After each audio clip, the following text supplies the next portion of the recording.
jërë ngeen jëf mbokk yi ci seen ànd ak ANACIM ma dikkati ak yéen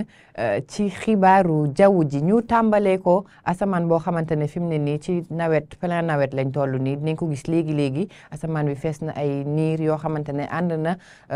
ak ndox bu ba nar a wàcc ci yenn gox-goxaan yi ñu xool suñu nataal satellite bi naka la niir yi tëddee fi mu toll nii ñu ngi koy gis bu baax a baax ànd ak péex bi nga xamante ne dafa ànd ak guus di duggusee bët saalumu réew mi moom lañ nar a continuer ak moom fi mu toll nii mais li si guddi tey ji la jëm fajar gis ngeen ko niñ ko tijjee ci bulletin bi diwaan yëpp ñu ngi fay xaarandi ay taw yoo xamante ne dinañ ànd ak dënnu bu ñu xoolee température yi rek ñu gis ne que 20 degré ak ñeent ca bët Saalum ci digg réew mi ñu xaarandi fa 20 degré ak juróom li ci ëpp température yi gën a kawe toll ci 20 degré ak juróom-ñaar diggante Saint-Louis Podor wala fu mel ni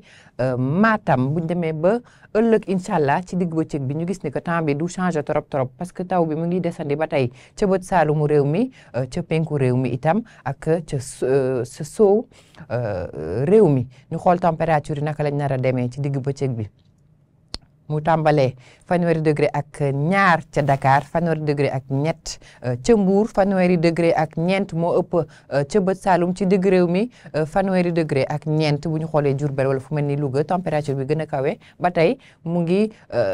nekk ca Matam 20 degré ak juróom ñaar ngeen baal ma lañ fay xaarandi jant boo xamante ne dina fës bu baax diggante Podor ay niir yu oyof dinañ ànd ak moom météowul Saint-Louis Louga Diourbel ak Kaffrine dinañ xaw a gën a dal tuuti légèrement ñu nekk ci nawet bi ba tey ma ñaaxaat leen rek parapluie bi am na solo torop fi mu toll nii bu ñuy génn rek def ci saak bi yóbbaale ñi nga xamante ne dañuy dawal essuie-glace bi waxoon naa ko semaine passée vérifier ko ak pneu yi toujours ba tey adhérence bi pour freiner bi bu tali bi tawee scooter yi tamit yéen lay waxal ngeen bàyyi xel ci yooyu noonu yëpp mooy sécurité routière bi en tout cas ma tëjee ko lii rek di leen wax ni que mën ngeen retrouver xibaar yi nii ci suñu xarala yu gën a yees yi maanaam YouTube wala suñu site anacim.sn ngeen xool naka la jaww ji nar a évoluer en tout cas fii ak suba incha allah di leen ñaanal fananum jàmm ma teewaat fi incha allah suba ci heure bii nii jërë ngeen jëf mbokk yi.